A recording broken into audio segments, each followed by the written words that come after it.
Lyuboy, onasini emsin, Lyuboy bola. O'sha maktab paytda, maktabdagi sevgisidan ajralgandan keyin, короче, bir marta bo'lsa ham kelajakdagi hikoyani miyasidan o'tkazgan. Ya'ni ajralgandan keyin bo'ldi, короче. Men 15-10 yildan keyin inson bo'lib ketaman, короче. Yoniga takoy Mercedes Range Rover'danmi takoy Rolls-Royce'da yoniga boraman. U qanaqadir chichqoga erga teggan, короче, 8 ta bolasi bilan qo'lida turgan bo'ladi. Men prosta yonidan o'taman-da, bitta oynani ochib turib, ha, kutmading-da yoki sabr qilmading-da deb takoy o'tib ketib, sekin yonimdagi Totoshkaga qarab qo'yib ketib boraman degan niyatli bo'lgan hamada.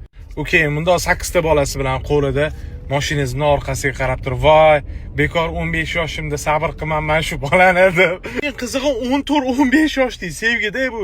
Meni sabr qiladi o'z chichoqmi yurgan paytlarda bu ochig'ini aytganda 14-13 shu 15 yoshli. Nima sababdan ham urushardi o'shanda qizlar bilan tushunmasdim bor-ku. Nima 13 yoshli qiz xiyonat qilib qo'yarmidi sinfdoshga?